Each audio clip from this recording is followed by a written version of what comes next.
Welcome to the Jeff Crilley Show. What are the secrets to being wealthy, healthy, and wise? For the next hour, Jeff goes beyond the headlines to discuss what's trending with today's movers, shakers, and newsmakers.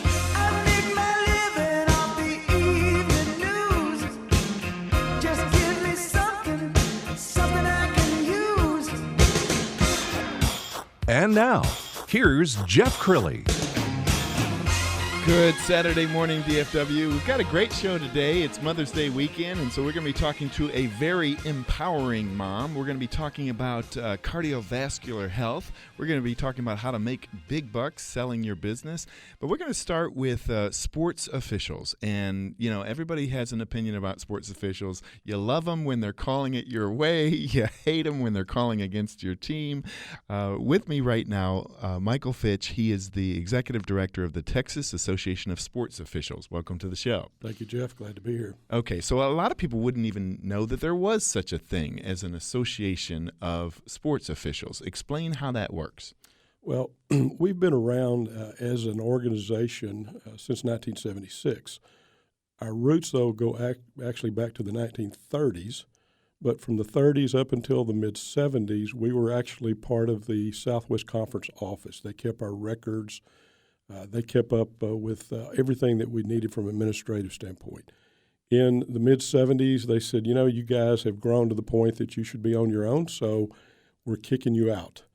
So we incorporated in 1977 as the Southwest Officials Association. At that time, we had chapters in Arkansas, Oklahoma, Louisiana, and New Mexico. And then in late 90s and 2000, all of our chapters were in Texas, so we changed our name to the Texas Association of Sports Officials. So I have to imagine your members are people across all sports. Is that right? We have 6 divisions in 6 sports. They're basically the team sports that are played at the UIL and the TAPS level and the private school level. They are, and I always have to do them in alphabetical order, baseball, basketball, football, soccer, softball, and volleyball. Well, what are some of the issues facing your industry right now? Well, the one that's most critical is just there's not enough of us. We have a hard time retaining officials, and at the same time, because of just think of how many new high schools are built every year, just here in the Metroplex. Right.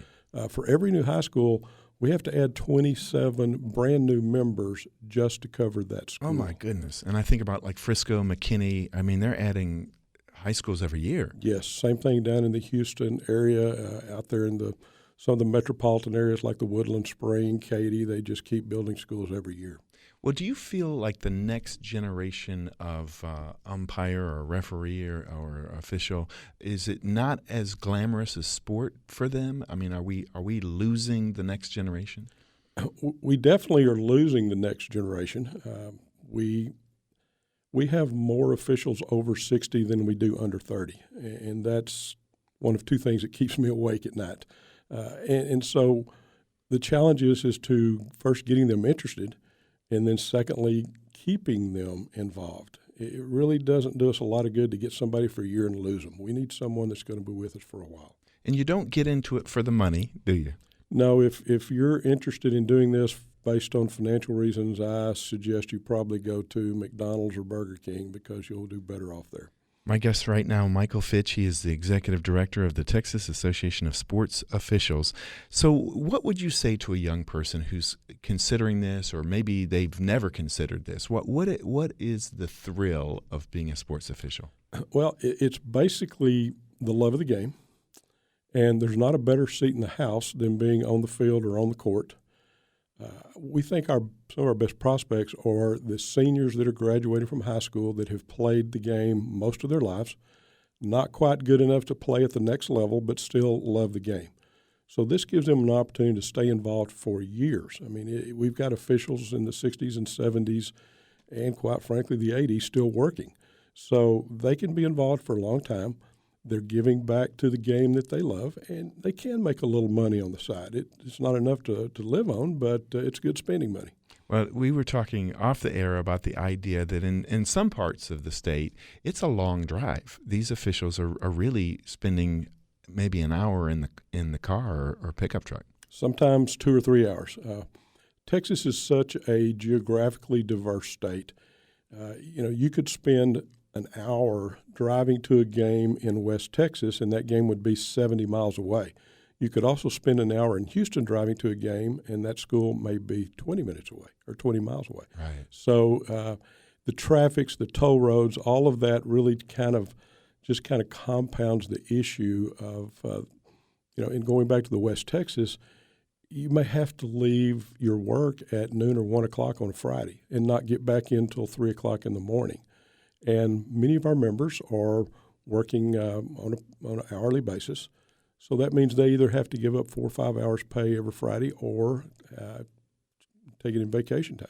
Absolutely. It really speaks to the dedication of your members. Let's talk about the integrity of and ethics of your profession, because I was really impressed as we talked off the air about just how much training is done and how much of your core values are in bringing on people of high integrity. Well, that's very important to us. We realize that fans and coaches can question some of our judgment calls, but they should never, ever have any question about our integrity. We have a very strict code of ethics and a code of conduct. We have conflict of interest policies so that you don't end up officiating a game where you have a child playing or a spouse working. We have solicitation policies. We don't believe it's professional for officials to go directly to coaches and ask for games.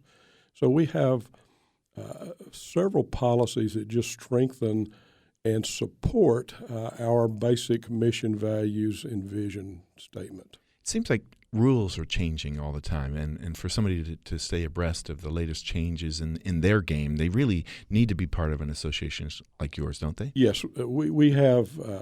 We provide training on new rules and rules changes and points of emphasis changes every year in every sport. We have a statewide meeting where we concentrate on those. The state office in all 6 of our sports, they have their own board of directors that run their division.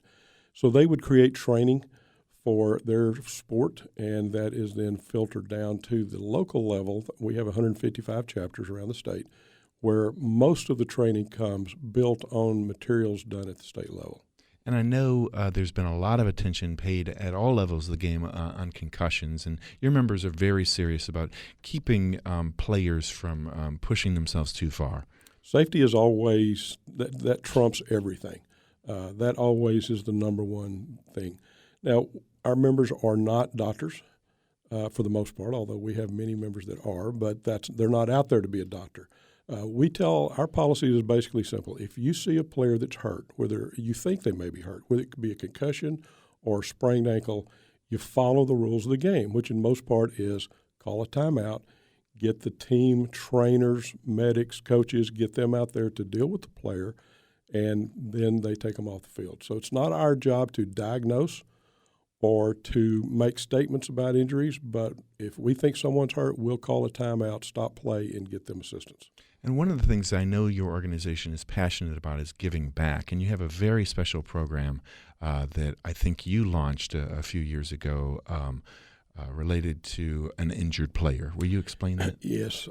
This was last year. There's an organization called Gridiron Heroes, and they're located down there in Schertz, Texas.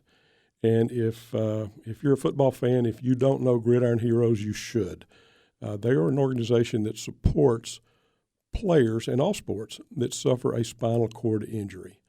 And I got to know Eddie and Chris Canales. They're the 2 founders of the organization. Chris suffered a spinal cord injury. And I got to know them well because we seem to always have a booth next to each other at the Texas High School Coaches Association. So in February of 2016, I convinced our football board of directors that we should do our best to raise enough money to buy a wheelchair-accessible van for one of these players. The football board was 100% on board. We launched that plan. We called it Provide a Ride. And last year at the state football championships at AT&T Stadium, we were able to hand the keys to a wheelchair-accessible van to Eddie Canales, who turned around and handed it to Corey Borner. Now, what made that special was Corey was injured in 2009. Corey played at DeSoto High School. He was injured in practice. And his alma mater, DeSoto, was playing in that championship game, one of the championship games that day, and in fact ended up winning the state championship. So it was just very special that we could give back and do something for someone that was injured in the sport that we love. Well, and for those of you who will be watching this later on YouTube, Mike gets emotional when he talks about this. Mike, tell us why that hits you in the heart the way it does. Well, the thing is that every time, in football especially, if a player is injured, if it's in a game, then our members are there as witnesses. They're the officials that are there. In fact, when we launched this program, when I was talking about it to the board of directors, I noticed that one of our board members seemed especially emotional about this, and I asked him about it, and it turned out that he was the referee in a state championship game where the very same thing happened to a player from Everman. So it's something that we're all touched by. We all hope that we're never involved in that game. We all hope that never happens again. But we know it's going to, and it's just part of who we are. And if somebody wants to get involved in either your association or support this effort, what's the website? www.tasso.org. We have information on becoming a new official. You don't need experience. You don't need playing experience. You just need a passion and a love for the game, and we'll teach you how to do it. Awesome. Well, will you come back again? Anytime. All right, Mike. I appreciate it. When we come back, the doctor is in the house. A vascular surgeon is in studio to help us all with a checkup on our cardiovascular health. That's next on The Jeff Crilley Show. More of The Jeff Crilley Show coming up.